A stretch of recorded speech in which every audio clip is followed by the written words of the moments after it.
নমস্কার বন্ধুরা, চলতি বছরে মাধ্যমিক পরীক্ষার খাতা দেখা শেষ হয়ে গেছে। উচ্চ মাধ্যমিকের পরীক্ষার খাতা দেখা চলছে। 80% হয়েছে, 20% বাকি আছে, কিন্তু নাম্বার দেওয়া নিয়ে বিরক্তি প্রকাশ করছে শিক্ষক শিক্ষিকারা। বর্তমানে মাধ্যমিক পরীক্ষা হয়ে গেছে বহুদিন আগে, তারপরে হয়েছে উচ্চ মাধ্যমিক পরীক্ষা। সেই উচ্চ মাধ্যমিক পরীক্ষার খাতা দেখাও প্রায় শেষ, কিন্তু এখন নাম্বার তোলা নিয়ে বিরক্তি প্রকাশ করছে শিক্ষক শিক্ষিকারা। তার কারণ ছাত্রছাত্রীরা এটাই দাবি করছে সমস্ত শিক্ষক শিক্ষিকারা। কারণ ছাত্রছাত্রীরা খাতাতে যা লিখে এসছে তাতে এখন বিচিত্র অভিজ্ঞতার সম্মুখীন হচ্ছেন প্রত্যেকটা পরীক্ষক। এমন কিছু ঘটনা ঘটেছে খাতাতে, যার ফলে এখন শিক্ষক শিক্ষিকারা আপনাদের খাতাতে নাম্বার দিতে বিরক্ত প্রকাশ করছে। এমন অনেক ছাত্রছাত্রী আছে যারা সাদা খাতা জমা দিয়ে এসছে, আবার এমন অনেক ছাত্রছাত্রী আছে যারা নিজেদের মতো করে অবান্তর কিছু লিখে এসছে। কিন্তু বর্তমানে আরও কিছু শোনা যাচ্ছে যে অনেক ছাত্রছাত্রী পাশ করানো আর্জি জানিয়েছে। আবার অনেকে এমনও কিছু লিখেছে খাতাতে পাশ না করিয়ে দিলে তার বিয়ে হয়ে যাবে। আবার অনেকে PWDS এর সার্টিফিকেটও জমা করেছে খাতাতে, আবার অনেকে টাকাও দিয়েছে খাতাতে। এই সমস্ত কিছু দেখে সরাসরি উচ্চ মাধ্যমিক শিক্ষা সংসদের সভাপতি চিরঞ্জীব ভট্টাচার্য খাতা আরে বা খাতা বাতিল করে দেওয়ার কথা বলে দিয়েছে। যে সমস্ত ছাত্রছাত্রীরা এমন কিছু অবান্তর বা গার্বেজ লেখা লিখে এসছে তাদের খাতা বাতিল বা আরে করে দেওয়া হবে, এমনই কিন্তু জানিয়ে দিয়েছেন উচ্চ মাধ্যমিক শিক্ষা সংসদের সভাপতি। তাই বর্তমানে যদি আপনারা এমন কিছু করে না আসেন তাহলে আপনারা নাম্বার পাবেন, আপনারা পাস করবেন নিশ্চিতভাবে, এটা জেনে রাখুন।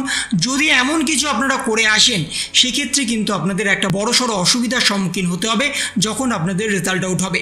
তাই বর্তমানে যে সমস্ত ছাত্রছাত্রীরা এই সমস্ত কিছু করেননি তারা কিন্তু সেফ, তারা কিন্তু ভালো নাম্বার পাবেন, তারা কিন্তু পাস করবেন। কিন্তু যে সমস্ত ছাত্রছাত্রীরা এই সমস্ত কোনো কাজ করে এসছেন তাদের কিন্তু একটু অসুবিধার সম্মুখীন হতে পারে মাধ্যমিক এবং উচ্চ মাধ্যমিক পরীক্ষাতে। তাই বর্তমানে যদি আপনারা এমন কোনো কাজ না করে থাকেন তাহলে আপনারা ভালো নাম্বার পেয়ে পাস করছেন এবং আপনাদের রেজাল্ট মে মাসে কিন্তু আউট হতে চলেছে।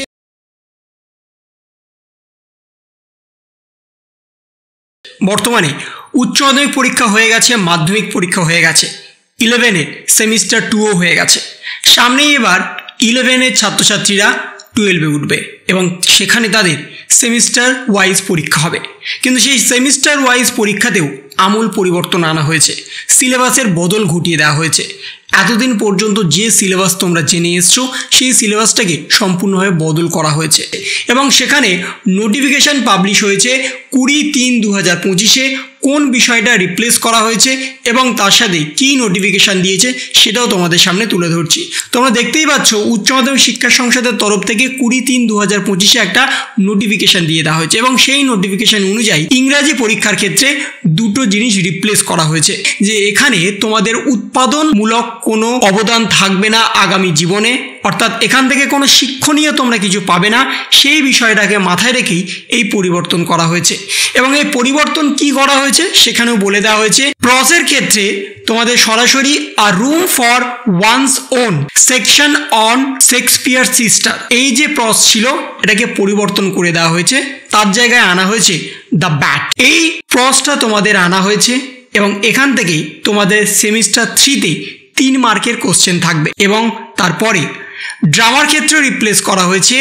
তারা এই ড্রামাটা তোমাদের ছিল সেটাকে রিপ্লেস করে দেওয়া হয়েছে রাইডার টু দ্য সি, এই ড্রামাতে রিপ্লেস করে দিয়েছে এবং সেখানে তোমাদের মার্কস থাকবে সরাসরি 5 নাম্বার। এবং এখানে স্পষ্টত জানিয়ে দেওয়া হয়েছে সেমিস্টার 3-র ক্ষেত্রে ড্রামা থেকে 3 নম্বরের MCQ থাকবে এবং সেমিস্টার 4-এর ক্ষেত্রে ড্রামা থেকে এই বিষয়ে ডেসক্রিপটিভ টাইপ প্রশ্ন থাকবে। এবং তার সাথে একটা প্রতিবেদনও প্রকাশ হয়েছে উচ্চ মাধ্যমিকের 3য় সেমিস্টারে ইংরাজি সিলেবাসের বদল এবং সেখানেও স্পষ্টত জানিয়ে দেওয়া হয়েছে তোমাদের প্রজের ক্ষেত্রে কি কি পরিবর্তন হয়েছে সে বিষয়টা বিস্তারিতভাবে জানানো হয়েছে এবং এখান থেকে গদ্য থেকে তোমাদের 3 মার্ক এবং নাটকের থেকে তোমাদের 5 মার্কের প্রশ্ন থাকবে এবং সেটা সেমিস্টার 3-তে MCQ এবং সেমিস্টার 4-এ তোমাদের ডেসক্রিপটিভ টাইপ প্রশ্ন থাকবে এবং এই দুটো গদ্য এবং নাটক সম্পূর্ণভাবে পরিবর্তন করে দেওয়া হয়েছে এবং সেখানে বলে দেওয়া হচ্ছে ইংরাজি এই তারা নাটকটি সহ আরও একাধিক টপিক নিয়ে আপত্তি জানিয়েছিল শিক্ষক সংগঠনের একাংশ। নাটকটি সম্পর্কে তাদের বক্তব্য, এতে দ্বাদশের পড়ুয়াদের সাহিত্য চর্চার কোনো উপাদান ছিল না, ফলে তার বদলে অন্য কোনো নাটকের দাবি করা হয়েছিল। যাদবপুর বিদ্যাপীঠের ইংরাজি শিক্ষক মিষ্টুনী দত্ত বলেছেন, গদ্যটি নিয়ে কোনো মন্তব্য করব না, কারণ ওটি এখনও পড়ানো শুরু হয়নি। তবে নাটকটির ভেতরে সাহিত্যের কোনো উপাদান ছিল না। এছাড়াও আরও টপিক নিয়ে প্রশ্ন রয়েছে। বিশেষ করে বাংলার ক্ষেত্রেও কিন্তু বেশ কিছু পরিবর্তন হতে পারে, সেই বিষয়ে কিন্তু জানানো হয়েছে। তাই বর্তমানে তোমাদের ইংরাজি সিলেবাসে যে পরিবর্তন হয়েছে সেই বিষয়টা কিন্তু তোমাদের মাথায় রাখতে হবে এবং সেই যে সিলেবাসটা পরিবর্তন হয়েছে সেই সিলেবাস অনুযায়ী তোমাদের পড়তে হবে। এতদিন তোমরা যে সিলেবাসটা জেনে এসেছিলে সেটা কিন্তু আর হবে না।